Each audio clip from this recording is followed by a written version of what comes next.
जमीन पर जंग होने की वजह से जमीन पूरी तरह तबाह हो गई थी। इसीलिए कुछ लोगों को चांद पर भेजा गया ताकि वहां पर जाकर वो लोग बाकी के इंसानों के लिए कॉलोनीज बना सके। और जब ये सारा काम हो गया, जिसके बाद इंसान जमीन को छोड़कर चांद पर जाकर रहने लगे। लेकिन चांद पर रहना इतना आसान नहीं था, क्योंकि वहाँ पर मेटियोर का तूफान आया करता था। तो इसीलिए इन्हें ये सारे फैसले बदलने पड़े। जिसके बाद इंसान ने चांद पर माइनिंग करना शुरू किया ताकि वो चांद पर जिंदगी गुजारने के आसान हल ढूंढ सके। तो बहुत से लोगों को माइनिंग के लिए रखा गया, जिन्हें माइनर्स कहा गया। और साथ ही यह असूल भी बनाया गया कि ये माइनर अपनी फैमिली के साथ ही चांद पर रहेंगे। अब हमें माइनर्स के बच्चे दिखाए जाते हैं, जो कि इसी जगह यानी कि चांद पर पैदा हुए थे। वो सभी मिलकर स्पेस रोवर यानी कि जो गाड़ी चांद पर चल सकती थी, उसे चुराने की कोशिश कर रहे थे। तभी वहाँ पर कोई आता है, जिससे डरकर सभी छुप गए थे। इन्हीं में एक बच्चा जिसका नाम कैलिब होता है, उसके हाथ में एक कैप्सूल था। उसके डैड भी एक माइनर थे, जो कि काम करने के दौरान मारे गए। कैलिब को 3 दिन बाद ओमेगा पर भेजने का फैसला किया जाता है, जहाँ पर उसे किसी दूसरी फैमिली को गोद दे दिया जाएगा, जहाँ पर जिंदगी हर तरह से खुशहाल है। लोग बहुत मजे से जिंदगी गुजारते हैं। यहीं पर हमें ये बताया जाता है कि चांद पर से ओमेगा पर जाने के लिए तकरीबन 75 साल लगते हैं, जिसके दौरान सफर करने वाला इंसान क्रायो स्लीप एक चैम्बर में रहता है, जिससे उस इंसान की उम्र नहीं बढ़ती। जब वो चांद से ओमेगा पर पहुंचता है तो वो उतने ही साल का होता है। कैलिब इस बात को जानता था, उसे ओमेगा तक जाने में 75 साल लगेंगे। लेकिन कैलिब यहाँ से नहीं जाना चाहता था। वो जानता था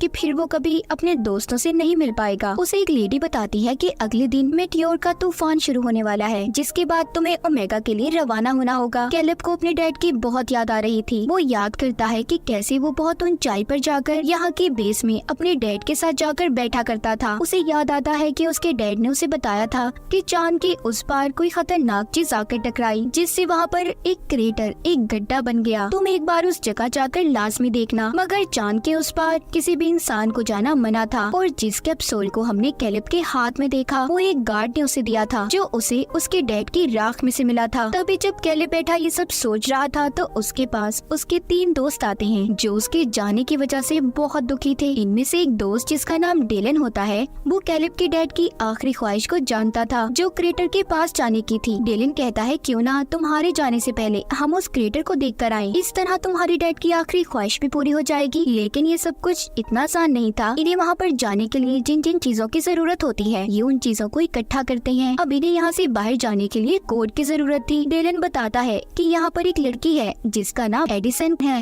एडिसन कुछ दिन पहले ही जमीन से चांद पर शिफ्ट हुई थी। उसका कोई दोस्त भी नहीं था। वो एक साइंटिस्ट की बेटी थी। तो डेलन कहता है, क्या पता उसको कोड के बारे में पता हो। जब वो एडिसन से बात करने जाता है तो वो उससे कोई बात नहीं करती और वहाँ से चली जाती है। ये देखकर डेलन उसके पीछे जाता है और उसे अब सारी बात के बारे में बताता है। वो कहता है, मैं शुरू से ही तुमसे दोस्ती करना चाहता था, चाहे सब लोग तुम्हें अजीब समझते हो। एडिसन सब सुनकर कहती है, ठीक है, मैं तुम लोगों की मदद करने के लिए तैयार हूँ, पर तुम्हारे इस मिशन में मैं भी तुम्हारे साथ जाऊंगी। डेलन उसकी बात सुनकर उसे अपने साथ ले जाने के लिए तैयार हो जाता है। सभी बच्चे रोवर स्पेस के पास पहुंच गए हैं। वो सभी उसे चुरा रहे थे। कैलिब उसके अलार्म की तार को पहले ही खींच देता है ताकि उसका अलार्म ना बज पाए। फिर वो एडिसन का बताया हुआ कोड डालता है, जिससे कि दरवाजा खुल गया था। ये सभी अब जाने के लिए तैयार थे। रोवर को चलाने की जिम्मेदारी डेलन पर थी, क्योंकि इन सब में से वो ही ड्राइविंग जानता था। ये सब वहाँ से निकल जाते हैं। इन्होंने पहली बार चांद की सतह को देखा था। सभी बहुत खुश थे, मगर इन लोगों को मेटियोर के तूफान के आने से पहले वापिस आना था, क्योंकि जब मेटियोर की बारिश होती है तो बेस में लॉकडाउन कर दिया जाता था। सफर के दौरान सभी अपने बारे में बताने लगते हैं। कैलिब बताता है कि मेरे डैड ने मुझे बताया था कि कैसे लोगों को चांद पर भेजा गया और फिर उनसे माइनिंग करवाई गई।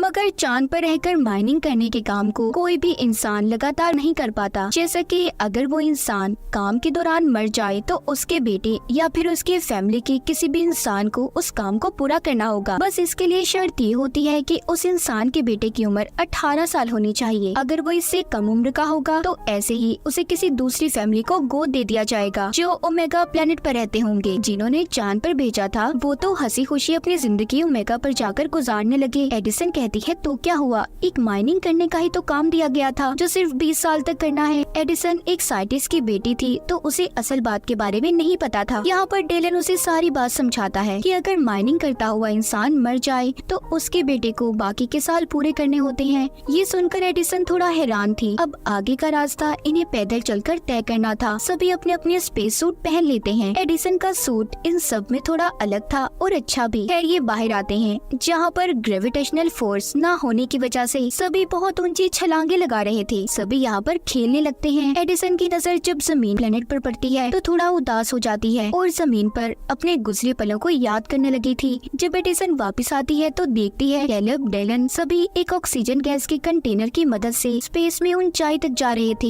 इन्होंने खुद को रोवर के साथ रस्सी से बांधा हुआ था ताकि ये स्पेस खला में दूर तक न जा पाए। एडिसन ये देखकर कहती है ये खतरनाक हो सकता है, ऐसा मत करो, मगर उसकी कोई बात भी नहीं सुनता। जब ये सब कुछ कैलेब का एक छोटा दोस्त करने लगता है तो झटका लगने की वजह से उसकी रस्सी टूट गई थी, जिस वजह से वो स्पेस खला में दूर चला गया था। ये सब देखकर कैलेब और उसके बाकी के दोस्त ऑक्सीजन सिलेंडर लेकर उसे बचाने की कोशिश करते हैं। सबने मुश्किल से अपने दोस्त को बचा लिया था, मगर इन सब में उनकी बहुत सारी ऑक्सीजन खत्म हो गई थी। इनके पास इतनी भी ऑक्सीजन नहीं बची थी कि ये क्रेटर तक पहुंच पाते। सब बुरी तरह से फंस चुके थे। तभी कैलेब को याद आता है कि उसके एक दोस्त ने बताया था कि इधर ही कहीं पर एक आउटपोस्ट है, क्या पता इन्हें उधर जाकर ऑक्सीजन मिल जाए। ये बात सुनकर कैलेब का दोस्त बोलता है कि मैं वहाँ पर नहीं जाऊँगा क्योंकि मेरे भाई ने मुझे बताया था कि उधर भूत रहते हैं। ये बात सुनकर डेलन उसका मजाक बनाने लगता है और इसी बात पर दोनों की आपस में लड़ाई हो गई थी। ये देखकर कैलेब जोर से चिल्लाता है और कहता है क्या जितना वक्त साथ रहने के लिए बचा है तुम ऐसे ही लड़कर उसे बर्बाद कर देना चाहते हो। इस बात को सुनकर दोनों ने दोबारा से दोस्ती कर ली थी। खैर ये उस आउटपोस्ट पर पहुंच जाते हैं जिधर बहुत अंधेरा था। उधर इन्हें इंसानों की परछाइयां भी नजर आती हैं, जिसे देखकर सभी डर गए थे। लाइट्स जलाने पर इन्हें पता चलता है कि वो कोई इंसान नहीं बल्कि पुतले थे और ये कोई आउटपोस्ट नहीं बल्कि एक ऐसे घर का मॉडल था कि अगर इंसान चांद पर रहते तो ऐसे घरों में रहा करते। खैर वहाँ पर इन्हें थोड़ा सा खाना और ऑक्सीजन मिल जाती है। रात भी हो गई थी, इसीलिए सभी इधर ही रात गुजारने का फैसला करते हैं। डेलन अपने बारे में एडिसन को बताता है कि मेरे डैड मुझे अकेला छोड़कर चले गए। एडिसन भी अपने बारे में बताने लगती है कि मेरे मॉम डैड की डाइवोर्स तलाक हो गई थी, जिसके बाद मेरी मॉम मेरे भाई को लेकर ओमेगा प्लेनेट पर चली गई। मैं बहुत अकेला महसूस करती हूँ। सब लोग सो गए थे मगर कैलेब और एडिसन अभी भी जाग रहे थे। कैलेब एडिसन से बातें करने लगता है। वो कहता है कि मेरे डैड की मौत के बाद मुझे मेरे दोस्त डेलन ने सहारा दिया, वो ही मेरा सब कुछ है। मैं ओमेगा पर चला जाऊंगा, डेलन बिल्कुल अकेला रह जाएगा, तो इसीलिए मेरे जाने के बाद हमेशा उसके साथ रहना। मुझसे वादा करो एडिसन। उसने भी कैलेब से वादा कर लिया था। जब सुबह होती है तो ये लोग दोबारा से अपना सफर शुरू करते हैं, मगर अब इनकी रोवर की बैटरी खत्म हो गई थी। इनके पास ऑक्सीजन की भी कमी थी, तो इन्होंने मेटियोर के तूफान से पहले क्रेटर तक पहुंचना था। ये सब परेशान हो जाते हैं, इसीलिए एडिसन ने सिक्योरिटी अलार्म को बजा दिया था ताकि मेटियोर की बारिश होने से पहले गार्ड्स आकर इन्हें बचा लें। ये सब अब जल्दी से क्रेटर उस गड्ढे तक पहुंच जाते हैं जो दिखने में बहुत बड़ा था। ये सीढ़ियाँ उतरकर एक अजीब सी जगह पर आ गए थे, जहाँ की दीवार पर एडिसन को एक बटन नजर आता है, जिसको जैसे ही वो दबाती है वहाँ की सारी जगह ऐसे बदल गई थी कि जैसे ही लोग जमीन पर हों। ये सब कुछ असल नहीं था, मगर फिर भी इन्हें सब पसंद आता है। कैलेब यहाँ पर जब एक पत्थर हटाकर देखता है तो उसके नीचे उसे अपने मॉम डैड की राख और उनकी तस्वीर मिलती है। कैलेब ने उस तस्वीर में अपनी मॉम को पहली बार देखा था। वो इस बात को समझ जाता है कि उसके डैड आखिर क्यों चाहते थे कि वो यहाँ पर आए। वो बहुत दुखी था।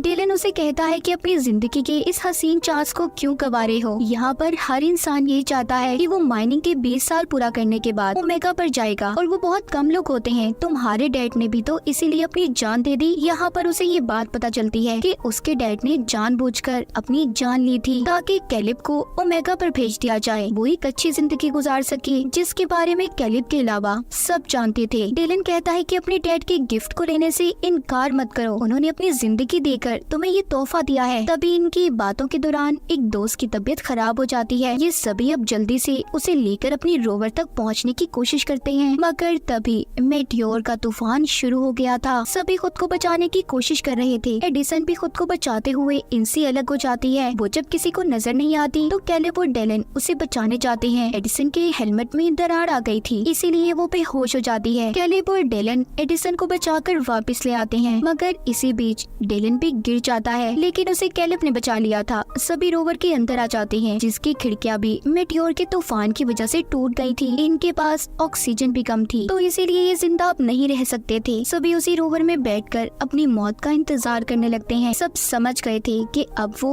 नहीं बच पाएंगे, मगर इन्हें इस बात की खुशी थी कि सभी साथ मरेंगे, जिसके बाद सभी बेहोश हो गए थे। इस हादसे के बाद हमें कहानी कुछ वक्त आगे की दिखाई जाती है। हमें कैलिब दिखाया जाता है जो ओमेगा पर पहुंच चुका है, मतलब उस हादसे को 75 साल हो चुके थे। कैलिब क्रायो स्लीप में था, मगर अब वो जाग जाता है। चांद पर से ओमेगा पर जाने के लिए तकरीबन 75 साल लगते हैं, जिसके दौरान सफर करने वाला इंसान क्रायो स्लीप एक चैम्बर में रहता है, जिससे उस इंसान की उम्र नहीं बढ़ती। जब वो चांद से ओमेगा पर पहुंचता है तो वो उतने ही साल का होता है। उसे अपने दोस्तों के बारे में जानना था, तभी एक नर्स आकर उसे एक ऑडियो डिवाइस देती है, जिसमें उसके दोस्तों के मैसेजेस रिकॉर्ड थे। उसे पता चलता है कि उस दिन इन सभी को बचा लिया गया था। उसके दोस्त अपनी आधी से ज्यादा जिंदगी गुजार चुके हैं। जैसा कि एक दोस्त ने अपनी बेसबॉल टीम शुरू की और दूसरा दोस्त एडमिनिस्ट्रेटर बन गया, तो बाकी वादे के मुताबिक एडिसन ने डेलन से शादी कर ली थी। अपने दोस्तों की जिंदगी के बारे में जानकर, उनकी बढ़ती उम्र की आवाज को सुनकर कैलिब बहुत खुश होता है, मगर अभी भी उसे इस बात का दुख था कि वो अपने दोस्तों के साथ अपनी जिंदगी नहीं गुजार सका। ओमेगा प्लेनेट पर एक फैमिली ने कैलिब को गोद ले लिया था। वो इस माहौल में घुल मिल जाता है। वो यहाँ पर एडिसन के भाई को भी ढूंढता है, जिसके बारे में एडिसन ने बताया था कि वो उसकी मॉम के साथ ओमेगा पर रहता है। कैलिब एडिसन के भाई को उसकी बहन के अच्छे कामों के बारे में बताता है, जिसने चांद पर माइनिंग जैसी असूलों के खिलाफ काम करके उन्हें खत्म करवा दिया था। और इसी के साथ इस फिल्म की कहानी भी यहीं पर खत्म हो जाती है।